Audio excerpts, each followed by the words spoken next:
Pastor Miller, great to have you on the show. Thank you. Your church held a concealed carry class this past weekend. How did it go?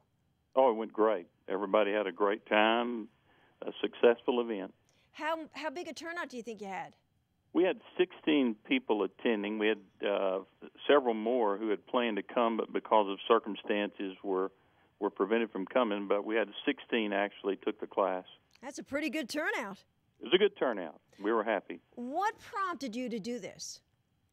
Well, you know, Jenny, first of all, we believe, strong believers in the Second Amendment. We believe the Constitution is what it is, and so we encourage our people to take advantage of their rights and their freedoms. But I think two specific things have prompted us. One of them is in San Angelo, Texas, we're about 150 miles from the border with Mexico, and we're very unsure about our insecure borders, what may be coming into our city, and the dangers have increased over the years because of the threat of radical Islam and others who reject and resent conservative Bible-preaching churches or speakers. And so we felt like it would be a good thing if we had people who were equipped, should the need ever arise, to help defend their fellow church members and their families. And I know we have been covering this border story, and I can only imagine what you guys are dealing with, the concerns that you have, because, you know, we know that it's no longer just a border issue. I mean, the cartels are making their way across the country, so I'm sure you're concerned about them being in your own backyard. Well, we're very definitely concerned. We wonder, you know, what threats our people will be facing individually and personally, as well as, of course, corporately as a church family. And we're concerned about the loss of some sovereign territory to the U.S., if not realistically, practically. Mm-hmm. So yeah, we have a great concern about that. You know, and there have been some tragedies. We've covered them at churches. You know, and it's the last place people would think somebody who wanted to do something bad would go. But these days, don't you think you need to have a gun no matter where you are? Because no place is safe anymore. I absolutely do. And concealed carry, I think, is a reasonable stopgap between probably what should be taking place, and that is a constitutional carry in every state. But just the freedom to know that if you are attacked or assaulted or somebody tries to take your family's life, you have some means of protecting yourself. You don't mind me asking, do you carry? I've had a concealed carry license for that. I was taking the class as a renewal. Yeah.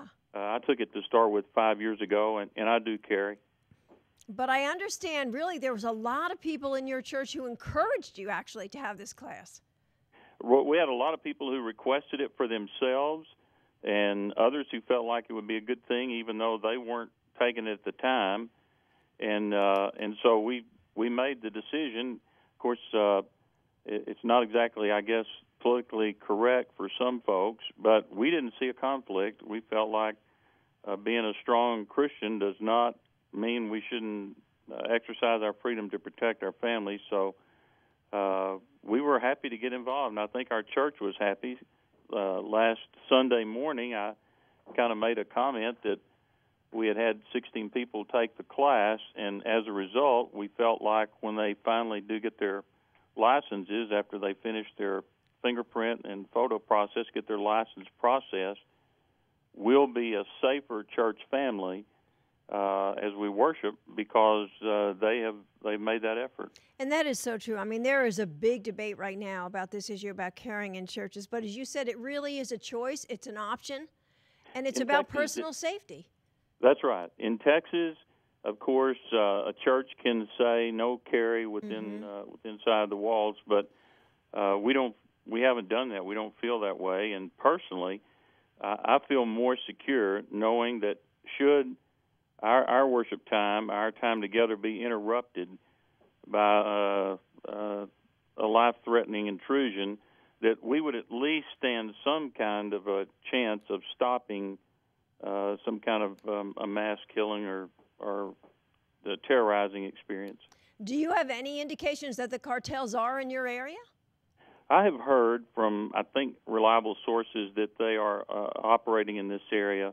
I don't have any real firsthand information, but just suggestions that that's the case. Mm-hmm. You know, and you were telling me earlier, which I thought was really neat, you didn't only do this, but you actually teach classes about the Constitution. We just finished a few weeks ago a lengthy class about the Constitution. We were thrilled with the response. Had a lot of folks from outside our immediate church family from across the city who came and participated. It was well received, and probably we need to do more. And before that, we had taught a class on Islam to help people know what was involved with that. You know, and it's so important because too often we take our rights for granted. And we can't thank you enough for spreading the word about the Constitution, because people really need to know what makes America so special. We are a special nation, and we need to hold on to that specialness and preserve it, pass it on to our children and our grandchildren, and be sure that those rights are defended, and that we pay whatever price.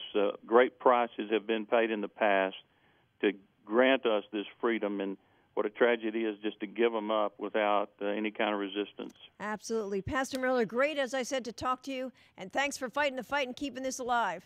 Thank you, Jeannie. Keep up the good work at NRA.